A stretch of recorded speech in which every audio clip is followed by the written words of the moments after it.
Capitaine Nemo, bonjour. Alors voici ma troisième intervention sur le scandale et le mensonge de la sécurité routière.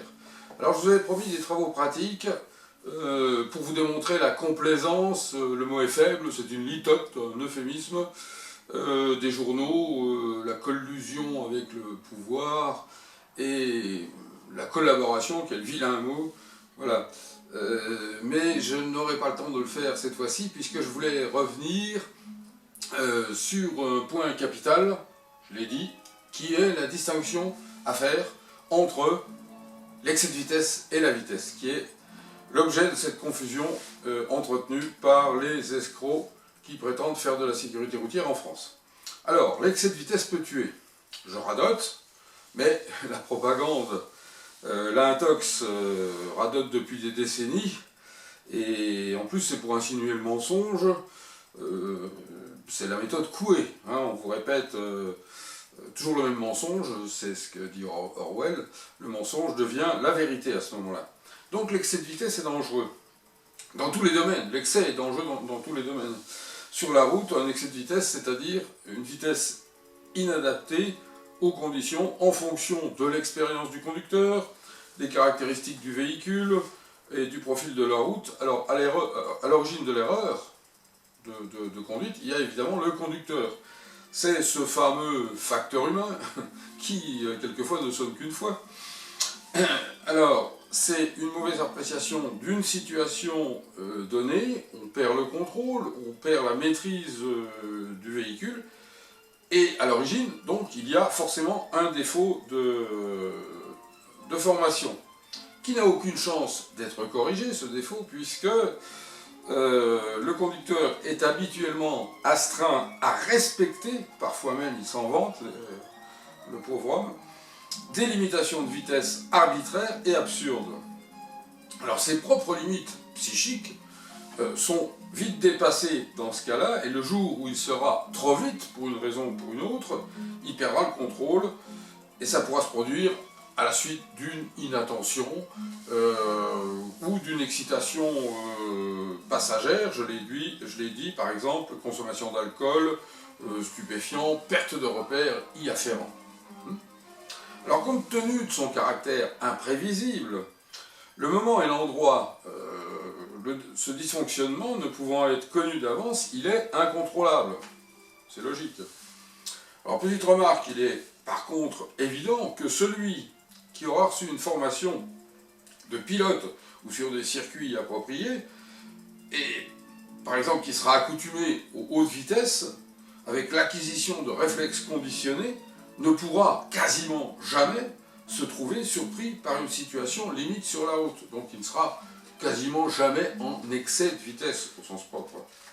Voilà. Alors examinons maintenant rapidement comment le mensonge d'État utilise le vocable vitesse dans un contexte fourre-tout en lui imputant tous les crimes.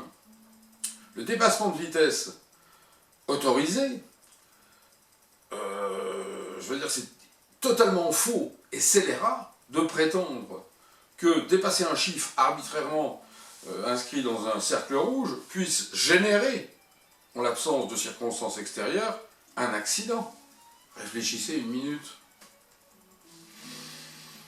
Et d'ailleurs, les 50 000 flashs quotidiens, je l'ai dit dans la précédente vidéo, sont là pour le prouver. Ils n'ont pas été suivis de 50 000 accidents.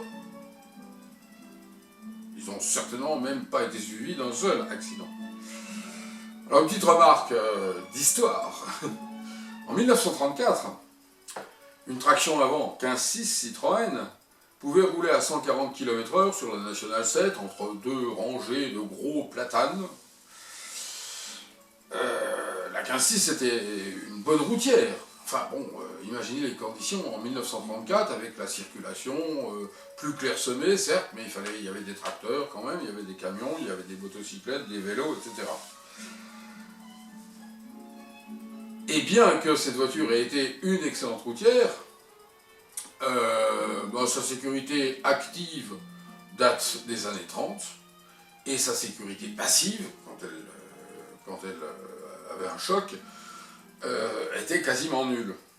Alors plus de 80 ans plus tard, je dis bien plus de 80 ans plus tard, vous n'avez pas le droit de rouler à cette vitesse, 140 km/h, avec la plus aboutie, on va dire des Audi Quattro par exemple, ou des Porsche, sur une route qui est devenue large, lisse, avec une bande d'arrêt d'urgence, avec des glissières sur le côté, il n'y a plus d'arbres, et surtout sans circulation inverse. Cherchez l'erreur. Plus de 80 ans après. Alors, je passe au deuxième volet, là, il y a deux volets dans cette intervention.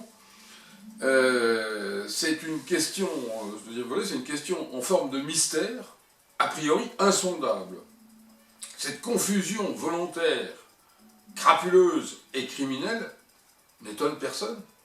Comment ça se fait?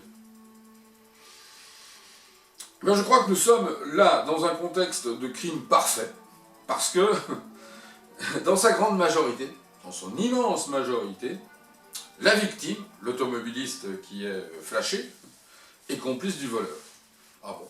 Ouais, parce que, évidemment, on entend ça et là des gens qui disent « Ah, radar, pompe Afrique, j'étais pas dangereux en faisant ça, etc. etc. » Mais ils ne font rien. Ils payent et ils se taisent, quand même.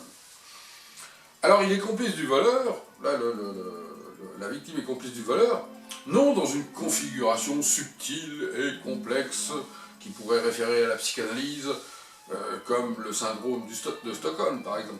Non, c'est beaucoup plus simple que ça. Il y a deux raisons. Il y a une raison qu'on dira anthropologique, éthologique, concernant le comportement métabolique de l'homme. Parce que la vitesse fait peur. La vitesse, au départ, est inhumaine. Dès qu'elle dépasse la vitesse, la seule vitesse connue par l'homme, qui lui soit familière, qui est la vitesse de l'homme au pas. C'est-à-dire, je l'ai dit avant, à peu près 5 km/h. Hein? Alors, dès qu'on court, dès qu'on fait de la bicyclette, dès qu'on fait de la moto, de l'automobile, etc., etc., eh bien, on se trouve dans une situation d'angoisse. Les passagers qui volent en avion à 1000 km/h ne sont pas angoissés parce qu'ils sont dans une cabine pressurisée, ils lisent, ils regardent la télé, etc., ou les films. Mais imaginons qu'ils volent simplement au 5e de cette vitesse, mais dans un Stamp.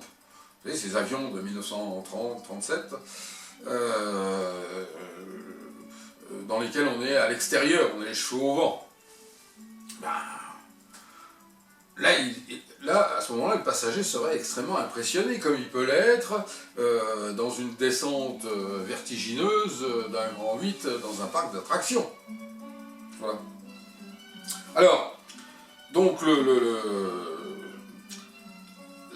elle ne pourrait, je veux dire, se concevoir, cette vitesse qui fait peur, elle pourrait ne plus faire peur si il y avait un apprentissage de l'outil, l'automobile, qui n'est jamais donné en dehors du contexte de la compétition ou des stages de pilotage amateurs. Voilà. La seconde raison est sociologique, je veux dire. L'automobile, c'est une création mobile, comme son nom l'indique, très complexe, mais qui n'est perçue par l'immense majorité, encore une fois, là, que comme un outil domestique, comme une cafetière, une machine à laver, un frigo. Sauf que c'est effectivement beaucoup plus complexe et que c'est mobile. Hein, par la plupart des gens ou des familles, l'automobile est conçu comme un outil qui permet d'aller au travail, d'aller chercher les enfants à l'école, d'aller faire les courses, de se balader le dimanche, et en plus, elle est individuelle, donc chacun fait ce qui lui plaît dans sa voiture, d'une certaine manière. Et elle n'a aucune chance, en plus, de fédérer les conducteurs du fait qu'elle soit individuelle. Au contraire de ce qui se passe chez les motards, parce qu'il n'y a rien de passionnel dans l'automobile, pour la plupart des gens. Alors qu'on ne fait pas de la moto par hasard, on fait de la moto par plaisir. Voilà, ça c'était ma troisième intervention. Et la prochaine fois, je vous promets des travaux pratiques, documentés, avec, je veux dire, des faits d'accidents relatés dans la presse et la façon dont ils sont relatés de manière frauduleuse.